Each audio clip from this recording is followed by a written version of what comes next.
Hello and welcome. So today we are going to be talking about the two times that King Edward VII was in court.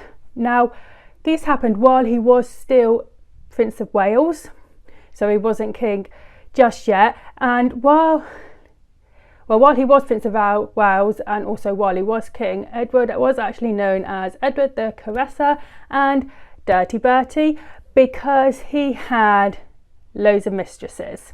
And one of these mistresses was Harriet Mordaunt. She was the wife of MP Sir Charles Mordaunt. Harriet was born on the 7th of February 1848, and when she was 18 years old she married Sir Charles. They lived at Walton Hall in Warwickshire and also had a house at Belgrave Square in London. They were part of the Marlborough House set, who were friends with the Prince and Princess of Wales, Edward and Alexandra. According to reports, they were happy together, but Harriet liked to entertain male friends while her husband was away in Parliament or just away doing one of his hobbies. One of the men that she entertained was Viscount Cole, who she saw while her husband was away on a fishing trip in Norway in June 1868. When he returned home from his fishing trip, Charles's servants told him what had gone on between Harriet and Viscount Cole, and that they had spent an amount of time together alone until late at night. Then on the 28th of February 1869, Harriet gave birth to a baby girl called Violet. But Violet was actually born prematurely, which meant that Sir Charles was away on his fishing trip when Violet was conceived. Doctors first thought that Violet might be blind. Harriet, feeling that she had made her daughter blind through a hereditary sexually transmitted disease, confessed to her husband that Violet was not actually his daughter but the daughter of Viscount Cole. She also confessed to having affairs with Sir Frederick Johnston, an MP, the Prince of Wales and others. So Charles went and forced opened the drawer on Harriet's writing desk, and in it he found a number of letters from Edward, Prince of Wales, to Harriet. Charles started divorce proceedings against Harriet on the 20th of April 1869. The Prince of Wales was called as a witness in the case, and this was the first time that a Prince of Wales had given evidence in an open court. Edward was examined for 7 minutes and he did admit to visiting Harriet while her husband was away, but he denied any improper familiarity or criminal act with her. The jury determined that Harriet was suffering from perpetual mania, and Charles's petition for divorce was dropped and Harriet was committed to an asylum. Now, there is a conspiracy that the verdict of insanity on Harriet's side was given to silence her. And questions were asked as to why the prince, a young married man, would eagerly pay weekly visits to a young married woman when her husband wasn't there if it was also innocent. It seems that before the trial, the Prince of Wales's household received assurance that his position would be protected as much as possible. And years later, Edward's private secretary, Francis Knowles, told that Prime Minister William Gladstone had been involved indirectly and successfully behind the scenes while the case was going on. So the second time Edward appeared in court was because of a cheating scandal in a card game. Now, the card game was called Baccarat, and you can actually play this in a casino. But in the 1800s, law was passed saying that Baccarat was basically a game of chance, and if you played it for money, as in like gambled during it, then that would be illegal. But if you didn't gamble during it, then it wasn't illegal. In September 1890, Edward had been invited to stay at Tranby Croft in Yorkshire, the home of Arthur Wilson. Other people had been invited too, and on the first night they decided to play the card game Baccarat. During the game, Arthur Wilson's son Stanley thought that he had seen another guest, Sir William Gordon Cummings, add to his stake after the hand had finished but before the bet had been played. They were gambling during this.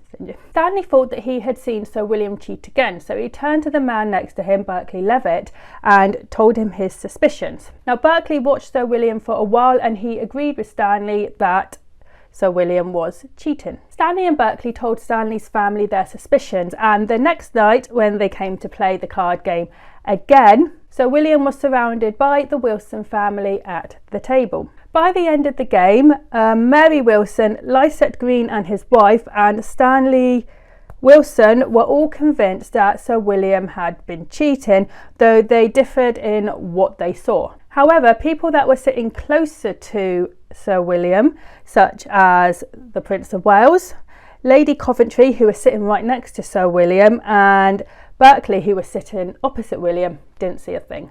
Lysett Green, Stanley Wilson and Edward and Arthur Somerset told Edward's senior courtier, Lord Coventry, what they thought, and they all decided that they should tell the Prince. They also decided that they should ask Sir William to sign a document saying that he had cheated in exchange for their silence. So they told Edward, and Edward believed them straight away, even though Sir William was one of his closest friends. Now at this point, no one had actually thought to ask anyone else present what they knew, nor had they asked Sir William his side of events. So Lord Coventry and General Owen Williams, who had been told about everything, went and found Sir William and told him the accusations against him. Now, Sir William, of course, denied all of these and asked to see Edward. After dinner, Edward met with the accusers to hear what they had to say, and then he met with Sir William. Sir William denied all accusations, but he was urged to sign this document saying that he was guilty and that everyone else would keep quiet about it. Under pressure, Sir William did sign this document, but he kept on protesting his innocence. So after he had signed it and left, 10 other people also signed this document. They were all the people that were the accusers and that were involved in it all. So a little while later, back in London, Sir William was told by a lady acquaintance that the events in Tranby Cross were being discussed in London society. Sir William wrote to the Prince of Wales and told him what was going on, and had told him someone had broken the agreement, and he asked to meet Edward, but Edward would not meet up with him. So Sir William paid a visit to his solicitors. On the 27th of January, Sir William instructed his solicitors to write a letter to Lysett Green and his wife, Stanley Wilson, Berkeley Levitt and Mary Wilson, asking them to detract what they said, or he will issue them with a writ for slander. But by the 6th of February, no withdrawal had come, so William issued writs against the 5 of them. The trial started on the 1st of June 1891, and Prince Edward was called as a witness. In court, he sat on a red leather chair on a raised platform between the judge and the witness box. When it was Edward's turn in the witness box, he said that he had not seen any cheating going on, and he was ignorant of all accusations against Sir William until he was told them. He said he believed the accusations because so many people had accused him. Edward did not make a good impression in the witness box. The New York Times noted that he was fidgeting and that he couldn't seem to keep his hand still, and the Daily News newspaper agreed with them. In the end, the jury found in favour of the 5 accusers, and when their decision was read out, there was hissing from the balcony in the courtroom. The case made the Prince of Wales momentarily unpopular, and he was booed at Ascot that month. So that was the 2 times that Prince Edward has appeared as a witness in the court case.